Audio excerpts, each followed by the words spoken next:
நேற்றுலாம் பார்த்தீங்கன்னா கார் வாங்கின சந்தோஷத்தில் நிறைய ஓட்டி சூப்பர் ஹாப்பியாக சந்தோஷமாக இருந்தேன்.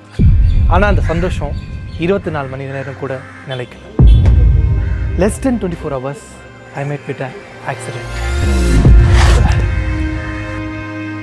லைக் இது நான் சம்பாதிச்சு வாங்கியிருந்தாலும் இவ்வளோ கில்ட் வந்து எனக்கு வந்திருக்குமா இல்லையான்னு தெரியல. பட் இது வீட்டில் வாங்கின காரு. நான் ஷூட்டிங் போகிறேன்னு சொல்லி மார்னிங் எடுத்துகிட்டு போனேன். ஈவினிங் பீக் டைமில் டிராஃபிக் ஹவர்ஸ் கூட கிடையாது. மார்னிங் 6:40 எக்ஸாக்ட் டைம் பார்த்தீங்கன்னா ரோடு காலியாக இருந்துச்சு. அந்த டைமில் வந்து கோடம்பாக்கம் ரோட்டில் வந்து நான் போயிட்டுருக்கேன். லைக் எக்ஸாக்டாக அந்த வள்ளுவர் கோட்டம் தாண்டினா அந்த இடத்துல வந்து பார்த்திங்கன்னா 2 பஸ் ஸ்டாப் இருக்கும். அந்த பஸ் ஸ்டாப் நடுவில் வந்து ஒரு ஆட்டோ நிறுத்தி வச்சுருந்தாங்க. காட் கிரேஸ் அந்த ஆட்டோவில் யாருமே இல்லை. பெரிய ஆக்சிடென்ட்லாம் இல்லை, சும்மா லைட்டாக தச்சாச்சு. பட் ஸ்டில் அந்த ஆட்டோவில் யாருமே இல்லை. அந்த ஆட்டோ அங்கே நிறுத்தி வச்சுருந்தாங்க அந்த பஸ் ஸ்டாப் பக்கத்தில். இந்த சைடில் வந்து ஒரு கார் போகுது, இந்த இடத்துல வந்து ஒரு ஆட்டோ இருக்குது. நான் நடுவில் பூந்து போகலாம் நான் பார்க்கல. டக்குன்னு அந்த கார் போச்சு. நான் வந்து இந்த இடத்துல வந்து ஸ்லோவாக தான் போயிட்டுருக்கேன். ஆல்மோஸ்ட் 6 இயர்ஸ்க்கு அப்புறம் நான் கார் ஓட்டுறேன். அப்படி ஓட்டும்போது நான் ரொம்ப ஸ்லோவாக கொஞ்சம் ஜாக்கிரதையாக போகலான்னு சொல்லி போயிட்டு இருக்கும்போது லைட்டாக இந்த இடத்துல வந்து ஆட்டோவில் டச் ஆகிடுச்சு. ஃபார்ச்சுனேட்லி அந்த ஆட்டோவில் யாருமே இல்லை. அதுக்கப்புறம் டிரைவர் வந்தார், அசியமாக கேட்டார். அவர் என்ன திட்ட, நான் அவர்கிட்ட திட்டுவாங்க, அந்த மாதிரி தான் போயிட்டு இருந்துச்சு. பட் ஸ்டில் ஒரு நண்பர் மாதிரி நான் கார் ஓட்டலை, என்னோட மச்சான் தான் கார் ஓட்டினார் அப்படிலாம் நான் சொல்ல மாட்டேன். நான் செவனே தானா போய்க்கிருந்தேன், யார் வம்பு தும்புக்காச்சும் போனனா. இது என்னோட தப்பும் இருக்குது. நானும் வந்து கொஞ்சம் சரியாக அது பார்த்துருக்கணும், கொஞ்சம் கொஞ்சம் கவனமாக அதை ஓட்டியிருக்கணும். ஒரு மாதத்துக்கு அப்புறம் ஆனால் கூட பிரச்சனை இல்லைங்க. 24 hours கூட ஆகலை. டெலிவரி எடுத்து மார்னிங் இந்த மாதிரி நடக்கும்போது ரொம்ப அபசூனமாக ஃபீல் ஆச்சு. பட் ஸ்டில் நான் ஷூட்டிங் போயிட்டு இருந்தேன். அப்போ கூட அந்த கமிட்மெண்ட்டை வந்து நான் விடவே இல்லை. பட் ஆனால் அந்த ஷூட்டிங் ஸ்பாட்டில் ஃபுல்லாக இப்படி தான் உட்காந்துருந்தேன். இல்லை பியூட்டி என்னென்னா, நான் 8 o'clock அந்த ஸ்பாட்டுக்கு போனேன். 9 o'clock தான் என்னை விட்டாங்க. 10 மணிக்கு நான் வீட்டுக்கு வந்தேன். இந்த 14 ஹவர்ஸில் என்னை வச்சு ஒரு ஷாட் கூட அவங்க எடுக்கல. சும்மா உட்காந்த இடத்துலேயே உட்காந்து இருந்தேன். கில்ட்டி ஃபீலில் வீட்டில் கார் வாங்கியிருக்காங்க, எடுத்த உடனே இப்படி பண்ணிட்டியடான்னு சொல்லி ஒரு மாறி இருந்துச்சு. வீட்டில் யாரும் எதுவும் பெருசாக திட்டலை, சில பேர் குத்தி காமிச்சாங்க. இந்த கார் நான் சம்பாதிச்சு வாங்கியிருந்தா மேபி எனக்கு வந்து அவ்வளோ கில்ட்டி ஃபீல் எனக்கு வந்திருக்காது. வீட்டில் வாங்கின கார் இது, ஃபஸ்ட் டைம் வாங்குகிறோம். அது வாங்கின உடனே ஒரு 24 hours கூட என்னால் ஒழுங்காக பார்த்துக்க முடியலையேன்னு சொல்லி அந்த ஒரு வலி தான் வந்து பார்த்திங்கன்னா துரத்துக்கிட்டே இருந்துச்சு நைட்டு ஃபுல்லாக. இதுலேருந்து வெளியே வர்றதுக்கு எனக்கு கொஞ்சம் நாள் ஆகும்னு நினைக்கிறேன். இதுக்கப்புறம் கார் வந்து ரொம்ப ரொம்ப சேஃபாக நான் ஓட்ட போகிறேன். சேஃபை தாண்டி வந்து லேர்னர் வந்து நான் வாங்கியிருக்கேன். லைக் என்கிட்ட வந்து கார் ஓட்டுற லைசன்ஸ்லாம் இருக்குது, நான் முன்னாடியே எடுத்துட்டேன். பட் எனக்கு கார் ஓட்ட தெரியாதுன்னு இல்லை. ஆனால் இருந்தாலும் ஆக்சிடென்ட் ஹேப்பன்ஸ், அதுக்கு பேர் வந்து ஆக்சிடென்ட். ஸோ இது வந்து என் காரில் வந்து நான் ஓட்ட போகிறேன். லைக் இப்போ நம்ம சேஃபாக ஓட்டினாலும் ஒரு மெட்ரோ சிட்டியில், சென்னை மாதிரி ஒரு சிட்டியில் வந்து பார்த்திங்கன்னா ஓவர் பாப்புலேட் சிட்டி, நிறைய பைக் கார் வந்து போயிட்டே இருக்கும். ஸோ நம்ம எவ்வளோ தான் சேஃபாக ஓட்டினாலும் பின்னாடி இருக்கிறவங்க அவங்களோட அவசரம், அவங்களோட இதுக்காக அப்படியே பூந்து வருவாங்க. சப்போஸ் நம்ம வந்து எல்போர்ட் ஓட்டணும்னா எல்போர்டு நவுறா அந்த மாதிரி வந்து ஒரு 4 வார்த்தை கேர்ஸ் பண்ணிட்டு போயிடுவாங்க. ஆனால் நம்மளை வந்து நெருங்க மாட்டாங்க. இவன் எப்போ வந்து மோதுவான்னு தெரியாதுன்னு சொல்லி அந்த ஒரு பயத்தோடையே அவங்க கொஞ்சம் விலகி போகிறதுக்கு வாய்ப்புகள் இருக்குது. ஸோ இது வந்து நான் ஒட்ட போகிறேன். ஸோ 150 something இது வந்துச்சு. ஸோ உங்களுக்கு இது வேணும்னா கீழே அமேசான் லிங்க் கொடுத்துருக்கேன், கிளிக் பண்ணி நீங்கள் வாங்கலாம். ஒரு வாரம் கழித்து ஆஃப்டர் 1 week ஃபைனலாக வந்து வண்டி ரெடியாகி வந்துருச்சு. 13,000 ரூபாய் பில் போட்டிருக்காங்க. பட் இன்சூரன்ஸ் கம்பெனி தான் பே பண்ணாங்க. நான் 2,000 ரூபாய் தான் பே பண்ணேன். அதுவும் எப்படின்னு சொல்லி நான் சொல்கிறேன். ஆக்சுவலி இங்கே தான் அடிபட்டுச்சு, சாரிடா. இனிமேல் அடிக்க மாட்டேன், பார்த்து ஓட்டுற ஒன்று, சாரிடா. அண்ட் இன்னொரு விஷயமும் கைஸ், ஆக்சுவலி இது ஃபுல்லாக வந்து சேஞ்ச் பண்ணியிருக்கோம். அதுக்கான ரீசன் என்னென்னு பார்த்தீங்கன்னா, இது வந்து மெட்டலு, இது வந்து பிளாஸ்டிக்கு. ஸோ இது பிளாஸ்டிக் இருக்கிறதுனால வந்து சரி பண்ணி டென்ட் எடுக்க முடியாது. ஸோ அதனால் ஃபுல்லாக சேஞ்ச் பண்ணோம். ரொம்ப செலவாக இருக்குது. ஆனால் இன்சூரன்ஸ் கார் தான் கொடுத்த போன பிரச்சனை இல்லை. சாரிடா, சாரி. லைக் ஆக்சுவலி இது வரைக்குமே வந்து பார்த்தீங்கன்னா நான் வந்து ஒரு இன்சூரன்ஸ் போய் கிளைம் பண்ணது கிடையாது, எங்கேயும் போய் ஆக்சிடென்ட் பண்ணது கிடையாது. எதுவுமே வந்து தெரியாமல் நான் இருந்தேன். எனக்கு தெரிஞ்சதெல்லாம் யூடியூப்பில் வீடியோ பண்ணுறது, எடிட் பண்ணுறது, ஷூட் பண்ணுறது, அப்லோட் பண்ணுறது, ஷார்ட் ஃபிலிம் எடுக்கிறது, ஆக்டிங் பண்ணுறது, ஷூட் போகிறது. ஸோ அதில் தான் நான் சுற்றினே இருந்தேனே தவிர எனக்கு ஒரு RTGS ஃபில் பண்ண தெரியாது, எனக்கு ஒரு செல்லான் ஃபில் பண்ண தெரியாது, எனக்கு நிஃப்டி எப்படி பண்ணுறதுன்னு தெரியாது. நான் வந்து அந்த பக்கமே போகாமல் இருந்தேன். பட் இந்த மாதிரி ஒரு ஆக்சிடென்ட் ஆன உடனே வந்து பார்த்திங்கன்னா நான் பயந்தது வந்து என்ன பண்ணணும், என்ன ப்ராசஸ், எப்படி வந்து இன்சூரன்ஸ் கிளைம் பண்ணணும், அதுதான் வந்து பார்த்திங்கன்னா மண்டைக்குள்ள ஓடிட்டே இருந்தது. பட் இந்த இடத்துல வந்து க்யூராஜ் ஆட்டோமொபைல்ஸ்க்கு வந்து ஒரு பெரிய ஷவுட் அவுட், ஒரு பெரிய தேங்க் வந்து நான் பண்ணியே ஆகணும். ஏன்னா அவங்ககிட்ட இருந்தால் இந்த கார் வந்து நான் வாங்கினேன். அவங்க வந்து பார்த்திங்கன்னா எனக்கு பெரிய டிஸ்கவுண்ட் கொடுக்கல. அது வந்து எனக்கு கொஞ்சம் அதிருப்தி வந்து இருக்குது அவங்க மேலே. பட் ஆஃப்டர் சேல்ஸ் நமக்கு ஏதாவது ஒரு ப்ராப்ளம் வந்துச்சுன்னா அவங்களோட ரெஸ்பான்ஸ் வந்து பார்த்திங்கன்னா ரொம்பவே நல்லா இருக்குது. லைக் வண்டி வாங்கி செகண்ட் டேவே வந்து இந்த மாதிரி நான் இடிச்சிட்டு வந்து அவங்களுக்கு வந்து ஃபோட்டோ அனுப்புகிறேன். ஓ ஸோ சாரி சார் சொல்லி அவங்க வந்து கால் பேக் அரேஞ்ச் பண்ணி பேசினாங்க. Like Anita ma'am, so quality manager அவங்க வந்து பார்த்திங்கன்னா அவங்களே எனக்கு மெசேஜ் பண்ணாங்க, அவங்களே வந்து எனக்கு கால் பண்ணாங்க, உங்களுக்கு ஒரு கால் பேக் அரேஞ்ச் பண்ணட்டுமான்னு சொல்லி அந்த எல்லா ப்ராசஸும் வந்து பார்த்திங்கன்னா அவங்களே வந்து டேக் ஓவர் பண்ணி அவங்களே வந்து பார்த்துக்கிட்டாங்க. ஸோ எனக்கு வந்து இன்சூரன்ஸ் எப்படி கிளைம் பண்ணணும், இதுக்கப்புறம் என்ன ப்ராசஸ், எனக்கு அதை பற்றி ஜீரோ நாலேஜ் இருந்துச்சு. என்னை வந்து ப்ராப்பராக கைட் பண்ணாங்க. ரொம்ப ஒரு பேப்பர் ஒர்க் ரொம்பலாம் கிடையாது.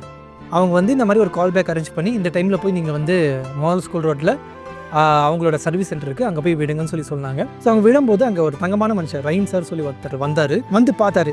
ஓகே பார்த்துட்டு இது மாற்றணும் 2 மாற்றணும் அப்படின்னு சொல்லி சொன்னார். எனக்கு பக்கம் இருந்துச்சு. ஐயா இவ்வளோ நிறைய இடிச்சிருக்கு, கொஞ்சம் டென்ட்டு தானங்க ஐயா, அதை அப்படியே நம்ம கொஞ்சம் பட்டி டிங்கரிங் பண்ணி சரி பண்ண முடியாதான்னு சொல்லி கேட்டேன் நான். இல்லை இது மாற்றணும் காரணம் அப்படி தான் சொல்லி அவர் வந்து எனக்கு எக்ஸ்பிளைன் பண்ணார். லைக் அது அவர் எக்ஸ்பிளைன் பண்ணதுக்கப்புறம் தான் புரிஞ்சுது. ஸோ இது சரி பண்ண முடியாது, ஏன்னா இது வந்து கீழே இருக்கிறது பிளாஸ்டிக், மெட்டலாக இருந்தால் சரி பண்ணிடலாம். இந்த பிளாஸ்டிக் இது ஆகிருக்கிறதுனால அதை வந்து கம்ப்ளீட்டாக மாற்றணும். ஸோ அது வந்து எனக்கு எக்ஸ்பிளைன் பண்ணார். ஸோ அதுக்கப்புறம் வந்து ரொம்ப செலவாகாமல் எனக்கு கொஞ்சம் பயம் இருந்துச்சு. டோன்ட் வரி, எல்லாமே இன்சூரன்ஸ் வந்து கவர் ஆயிரும், எனக்கு சில டாக்குமெண்ட்ஸ் மட்டும் வேணும், அந்த டாக்குமெண்ட்ஸ் மட்டும் நீங்கள் எனக்கு கொடுக்கணும், சப்மிட் பண்ணணும்னு சொல்லி கேட்டார். எனக்கு டாக்குமெண்ட்ஸ்னால் என்னன்னே தெரியாது. அவர் கேட்ட 5-6 டாக்குமெண்ட்ஸில் 4 டாக்குமெண்ட்ஸ் என்னன்னே எனக்கு தெரியாது. கேட் பாஸ் கேட்டார், கேட் பாஸ்னால் என்னன்னு தெரியாது. ஈச்சலான்னு கேட்டார், ஈச்சலானா அப்படின்னா என்ன அதுவும் எனக்கு தெரியாது. ஏன் இன்வாய்ஸ் கேட்டார், அது எனக்கு தெரியும், அது என்கிட்ட இருந்துச்சு. அதுக்கப்புறம் Aadhaar card, PAN card, driving licence, so இதெல்லாம் வந்து கேட்டார். இதெல்லாம் நீங்கள் எனக்கு சப்மிட் பண்ணிங்கன்னா ப்ராசஸ் சீக்கிரமாக ஆகி ஒரு 3 டேஸில் வந்து நான் கொடுத்துருவேன்னு சொல்லி அவர் வந்து ப்ராசஸ் எக்ஸ்பிளைன் பண்ணி என்னென்ன டாக்குமெண்ட்ஸ் தேவைப்படுமோ அதெல்லாம் எனக்கு சொன்னார். அப்புறம் ஒரு ஃபார்ம் வந்து ஃபில்அப் பண்ணி கொடுக்க சொன்னார். ஸோ இவ்வளோ தான் ப்ராசஸ். ஸோ நான் வந்து எனக்கு இந்த கார் சேல் பண்ணவர் வந்து பார்த்தீங்கன்னா விவேகானந்தன். ஸோ அவருக்கு வந்து நான் கால் பண்ணுறேன், அவருக்கு வந்து நான் மெசேஜ் பண்ணி நான் இந்த மாதிரி ஈச்சலான் அண்டு கேட் பாஸ் வந்து எனக்கு வேணும்னு சொல்லி நான் கேட்குறேன். ஒரு 1/2 1 ஹவரில் வந்து எனக்கு அந்த கேட் பாஸும் ஈச்சலானும் வந்து சென்ட் பண்ணார். ஸோ நான் வந்து அது ரஹீம் சாருக்கு வந்து சென்ட் பண்ணேன். அந்த ப்ராசஸ்லாம் ஸ்டார்ட் ஆகி ஒரு 4 to 5 டேஸில் வந்து லைக் அந்த இன்சூரன்ஸ் ப்ராசஸ் முடிஞ்சு கார் சரி பண்ணி எனக்கு வந்து திருப்பி கொடுத்துட்டாங்க. ஸோ இது வரைக்குமே வந்து பார்த்திங்கன்னா நான் வந்து இன்சூரன்ஸ் கிளைம் பண்ண போனது கிடையாது. ஒரு பைக்கை கூட நான் வந்து சர்வீஸ் கொடுத்ததே கிடையாது. சின்ன பார்ட்ஸ் சரி பண்ணியிருக்கேன். பட் ஒரு இன்சூரன்ஸ் ப்ராசஸ் எப்படி போகும், அந்த ப்ராசஸ்லாம் வந்து பார்த்திங்கன்னா டோட்டலி ஜீரோ நாலேஜ் அதில் வந்து எனக்கு இருக்குது. ஆனால் என்ன மாதிரியே ஒரு ஆளே வந்து இன்சூரன்ஸ் ப்ராசஸ்லாம் முடிஞ்சு வண்டி வாங்குற வரைக்கும் வந்து என்னை வந்து கைட் பண்ணியிருக்காங்க. ஸோ அந்த விஷயம் வந்து பார்த்திங்கன்னா கீராஜ் ஆட்டோமொபைல்ஸ் எனக்கு ரொம்ப பிடிச்சிருக்குன்னு சொல்லலாம். சேல்ஸ் வரைக்கும் அவங்க நல்லா பார்த்துப்பாங்க, அது வந்து நல்லா தெரிஞ்ச விஷயம் தான். ஆஃப்டர் சேல்ஸ் வந்து பார்த்திங்கன்னா அவங்க சப்போர்ட் தராங்க, அதெல்லாம் வந்து எனக்கு ரொம்ப ஆச்சரியமாக இருந்துச்சு. அதுதான் வந்து பார்த்திங்கன்னா எனக்கு ரொம்ப பிடிச்சும் இருந்துச்சு. லைக் இந்த மாதிரி வந்து ஆயிடுச்சுன்னு சொல்லும்போது ஃபாஸ்ட்டாக ரெஸ்பான்ஸ் பண்ணி கால் பேக் அரேஞ்ச் பண்ணி எல்லா ப்ராசஸும் வந்து பார்த்திங்கன்னா எனக்கு ரொம்பவே ஈஸியாக வந்து ஆக்கிட்டாங்க. ப்ளஸ் எனக்கு வந்து பார்த்திங்கன்னா இந்த காரை சஜஸ்ட் பண்ணது வந்து கதீஷ் சார். ஸோ கியூராஜில் வந்து ஆல்மோஸ்ட் 20 years ப்ளஸ்ஸாக வந்து அவர் ஒர்க் பண்ணிருக்காரு. ரொம்பவே ஜென்டிலாக எல்லாமே வந்து எனக்கு வந்து எக்ஸ்பிளைன் பண்ணார். நான் என்னென்ன கேட்டனோ அந்த எல்லா கேள்விக்கும் வந்து பார்த்திங்கன்னா எனக்கு பதில் சொன்னார். ஸோ ரொம்ப டார்ச்சர் பண்ணியிருக்கேன். So thank you sir and sorry ரொம்ப டார்ச்சர் பண்ணியிருந்தா. Same as Vivekanandan, Vivek bro. So அவர் வந்து எனக்கு சேல்ஸ் பண்ணார், அவரையும் நிறைய டார்ச்சர் பண்ணியிருக்கேன், அவர்கிட்டையும் நிறைய கேள்வி கேட்டிருக்கேன். ஏன்னா ஒரு பிரச்சனைன்னு வரும்போது அவங்க வந்து ஃபாஸ்ட்டாக ரெஸ்பான்ஸ் பண்ணது வந்து எனக்கு ரொம்ப பிடிச்சிருந்துச்சு. கதீஷ் சார் ரொம்ப ஹெல்ப் பண்ணார். அனிதா மேம் அவங்களும் ரொம்ப ஹெல்ப் பண்ணாங்க. ரஹீம் சார் அவரும் வந்து இந்த ப்ராசஸ் ஃபுல்லாக எனக்கு எக்ஸ்பிளைன் பண்ணி ரொம்பவே ஈஸி ஆக்கிட்டார். ஜஸ்ட்டு நான் ஒரு ஃபார்ம் ஃபில்அப் பண்ணி சைன் போட்டேன், அவ்வளோதான். அதை தாண்டி அவர் கேட்ட டாக்குமெண்ட்ஸை விவேக் ப்ரோ கிட்ட வந்து அப்படியே நான் சென்ட் பண்ணேன். அவர் வந்து அப்படியே எனக்கு அனுப்பிச்சார், அதை அப்படியே வந்து நான் சப்மிட் பண்ணிட்டேன். ஸோ இவ்வளோ தான் வந்து பார்த்திங்கன்னா இந்த டோட்டல் டேமேஜ்க்கான நடந்த விஷயங்கள். லைக் இப்போ வந்து நீங்கள் வண்டி வாங்குறீங்க, சப்போஸ் ஆக்சிடென்ட் நடக்கக்கூடாது, சப்போஸ் தெரியாதனமாக ஏதாவது ஒரு ஆக்சிடென்ட் ஆகி நீங்கள் வந்து அதை சரி பண்ணுறதுக்கு கிளைம் வாங்குறதுக்கு போகிறீங்கன்னா உங்களுக்கு வந்து கண்டிப்பாக இந்த டாக்குமெண்ட்ஸ் வந்து தேவைப்படும். நீங்கள் வண்டி பிக்கப் எடுக்கும்போதே லைக் வண்டி வந்து டெலிவரி எடுக்கும்போதே வந்து பார்த்தீங்கன்னா ஈச்சலான் கேட்டு வாங்கிக்கோங்க, கேட் பாஸ் வந்து கேட்டு வாங்கிக்கோங்க, இன்வாய்ஸ் வந்து கேட்டு வாங்கிக்கோங்க, என்னென்ன டாக்குமெண்ட்ஸ் இருக்கோ அது எல்லாமே வந்து கேட்டு வாங்கிக்கோங்க. ஏன்னா இன்சூரன்ஸ் கிளைம் பண்ணும்போது இந்த டாக்குமெண்ட்ஸ்லாம் நமக்கு தேவைப்படுது. இங்கே கியூராஜில் வந்து எந்த பிரச்சனையும் இல்லை, அவங்க வந்து எல்லா டாக்குமெண்ட்ஸும் வந்து நான் கேட்டோன்னு கொடுத்துட்டாங்க. பட் அதுவே வந்து வேறு டீலர்ஸ், நான் தப்பாக சொல்லலை, சப்போஸ் வேறு டீலர்ஸ் வந்து அவங்க பிஸியாக இருக்கலாம், அதனால வந்து அவங்க கேட் பாஸ் அந்த ஈச்சலாம் கொடுக்கறதுக்கு கொஞ்சம் டைம் எடுக்கலாம். அப்படி டைம் எடுத்து அவங்களுக்கு அது ரிசீவ் ஆனதுக்கப்புறமா ப்ராசஸ் பண்ணி அது வரதுக்கே வந்து 7 to 10 days கிட்ட ஆகலாம். ஸோ சப்போஸ் நீங்கள் வந்து ஒரு வண்டி வாங்குறீங்கன்னா வண்டி வாங்கும்போது டெலிவரி வாங்கும்போதே இந்த ஈச்சலான் கேட் பாஸ்லாம் வந்து கேட்டு வாங்கிக்கோங்க. இன்வாய்ஸு, ஆர்சி புக் வந்து அது போஸ்டரில் நமக்கு வரும், அண்ட் இன்சூரன்ஸ், இந்த 5 விஷயம் மட்டும் கேட்டு வாங்கிக்கோங்க. லைக் இதில் வந்து ஆர்சி புக்கு, இன்சூரன்ஸு, இன்வாய்ஸ்லாம் அவங்களே கொடுத்துருவாங்க. இந்த கேட் பாஸ் செலான் வந்து வண்டி டெலிவரி இருக்கும்போது எனக்கு கொடுக்கல. இந்த மாதிரி வந்து இன்சூரன்ஸ் வந்து கிளைம் பண்ணும்போது தான் இந்த மாதிரி ஒரு டாக்குமெண்ட் இருக்குன்னே எனக்கு தெரிய வருது. ஸோ நீங்கள் இந்த மாதிரி வந்து இன்சூரன்ஸ் கிளைம் பண்ண போகிறீங்க, இல்லை வண்டி வாங்கும்போது டீலர்கிட்ட வந்து கண்டிப்பாக இந்த 2 விஷயத்தை கேட்டு வாங்கிக்கோங்க. Challan and gate pass. இந்த 2 விஷயம் வந்து ரொம்பவே இம்பார்ட்டன்ட் நம்ம வந்து இன்சூரன்ஸ் கிளைம் பண்ணுறோன்னா. ஸோ அவ்வளோதான் கைஸ். ஸோ இவ்வளோ தான் ப்ராசஸ். ஸோ இந்த ப்ராசஸில் வந்து பார்த்தீங்கன்னா கிட்டத்தட்ட 13,200 rupees வந்து செலவாயிருக்கு. காரை சும்மா தொட்டாலே வந்து பார்த்தீங்கன்னா 10,000 ரூபாய் கிட்ட செலவாகும்னு நினைக்கிறேன். நான் சம்பாதிக்கிறதே அவ்வளோ இல்லை. இதுவாச்சும் ஜாக்கிரதையாக ஓட்டணும். பட் இன்சூரன்ஸ் வந்து கவர் பண்ணுறாங்க. மேக்ஸிமம் அமௌண்ட் வந்து பார்த்தீங்கன்னா இன்சூரன்ஸ் வந்து கவர் பண்ணுறாங்க. 13,200 ஆச்சு. ஸோ நான் வந்து பார்த்தீங்கன்னா 2,000 rupees வந்து பே பண்ணியிருக்கேன். ஸோ இந்த 2,000 rupees வந்து ப்ராசஸிங் ஃபீ நான் நினைக்கிறேன். எனக்கு கன்ஃபார்மாக தெரியல எதுக்கு பே பண்ணுன்னு சொல்லி. 13,000 வந்து அந்த பில்லில் இருந்துச்சு, அது இன்சூரன்ஸ் கவர் பண்ணிட்டாங்க. ஸோ இந்த அமௌண்ட் வந்து பே பண்ணுன்னு சொல்லி பில்லை காட்டினாங்க. சரி ஓகே பே பண்ணிடுவோம் அப்படின்னு சொல்லி பே பண்ணிட்டேன். ஸோ இவ்வளோ தான் ப்ராசஸ். நான் எல்லாமே எக்ஸ்பிளைன் பண்ணிட்டேன். ஸோ புதுசாக வண்டி வாங்கும்போது எனக்கு வந்து இதெல்லாம் தெரியாமல் இருந்துச்சு. ஸோ நீங்கள் வண்டி வாங்குறீங்கன்னா இந்த மாதிரி பிரச்சனை வரக்கூடாது. சப்போஸ் வந்துச்சுன்னா இதெல்லாம் நீங்கள் தெரிஞ்சு வச்சுக்கிறது ரொம்பவே நல்லது. ஸோ ஹோப்ஃபுல்லி இந்த வீடியோ வந்து இன்ஃபர்மேட்டிவாக இருக்குன்னு சொல்லி நான் நம்புகிறேன். இதுக்கப்புறம் காரை வந்து ரொம்ப சேஃபாக ஓட்ட போகிறேன். ஸ்டிக்கர் இங்கே பின்னாடி ஓட்டிட்டேன். இது ஸ்டிக்கர் ஒட்டின உடனே வந்து பார்த்தீங்கன்னா நான் வந்து சென்னை சிட்டியில் வண்டி ஓட்டுறேன். எவ்வளோ பக்கத்தில் வருமையே, ஒரு 2 முன்னாடி டிஸ்டன்ஸ்லேயே மெயின்டைன் பண்ணுறாங்க. ஸோ இந்த மாதிரி ஒரு பவர் வந்து இந்த ஸ்டிக்கருக்கு வந்து இருக்குது. ஒட்டி வச்சுக்கோங்க, யாரும் கிட்ட வர மாட்டாங்க. ஸோ புதுசாக வண்டி வாங்குறீங்கன்னா இல்லை புதுசாக வந்து வண்டி ஓட்டுறீங்கன்னா இது ஒட்டி வச்சுக்கிறது பெட்டர். என்னோட ஒரு சின்ன ரெக்கமெண்டேஷன். இதுக்கப்புறம் ரொம்ப ரொம்ப சேஃப்டியாக நான் ஓட்ட போகிறேன். அண்ட் பார்க்குற வியூவர்ஸ் உங்களுக்கும் நான் சொல்கிறேன், ரொம்ப சேஃப்டியாக நான் வண்டி ஓட்டுங்க.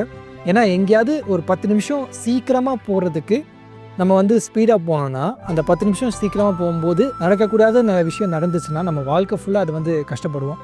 அதுவே போகிற இடம் வந்து ஒரு 10-15 மினிட்ஸ் லேட்டாக போகிறோன்னா நம்ம லேட்டாக போவோம், பட் ஆனால் சேஃபாக போய் சேருவோம். ஸோ சேஃப்டி இஸ் ரொம்ப இம்பார்ட்டன்ட். நான் வந்து அது நான் தெரிஞ்சுக்கிட்டேன். அதனால தான் உங்களுக்கும் நான் சொல்கிறேன். And thank you so much. Hope இந்த வீடியோ வந்து இன்ஃபர்மேட்டிவாக இருக்குன்னு சொல்லி நான் நம்புகிறேன். ஸோ இதே மாதிரி நிறைய வீடியோஸ் வந்து வந்துனே இருக்கும். ஸோ உங்களோட சப்போர்ட் வந்து எனக்கு கண்டிப்பாக தேவை. ஸோ கீழே வந்து லைக், ஷேர், சப்ஸ்கிரைப் எல்லாமே இருக்குது. அந்த லைக் பண்ணி ஒரு சப்ஸ்கிரைபை தட்டி விட்டிங்கன்னா இந்த வீடியோ வந்து நிறைய பேருக்கு வந்து ரெக்கமெண்ட் பண்ணும். ஸோ நிறைய பேர் வந்து இந்த இன்சூரன்ஸ் ப்ராசஸ்ஸு இது இடிச்சது என்னோடய எக்ஸ்பீரியன்ஸ் மூலமாக அவங்க வந்து கொஞ்சம் தெரிஞ்சுப்பாங்க. ஸோ சில பேருக்கு வந்து இந்த வீடியோ ரொம்பவே யூஸ்ஃபுல்லாக இருக்கும்னு சொல்லி நான் நம்புகிறேன். ஸோ அதனால் அந்த லைக், ஷேர் அண்ட் சப்ஸ்கிரைபை வந்து கிளிக் பண்ணிடுங்க. அண்ட் பக்கத்துலேயே வந்து ஒரு பெல் ஐக்கானும் இருக்கும், அதையும் கிளிக் பண்ணுங்கள். அப்போ தான் நெக்ஸ்ட் வரப்போகிற வீடியோக்கான அப்டேட் உங்களுக்கு வந்து சேரும். So thank you so much guys. So இதே மாதிரி இன்ட்ரெஸ்டிங்கான இன்ஃபர்மேட்டிவான வீடியோட அடுத்த வீடியோவில் உங்களை நான் சந்திக்கிறேன். தேங்க்யூ.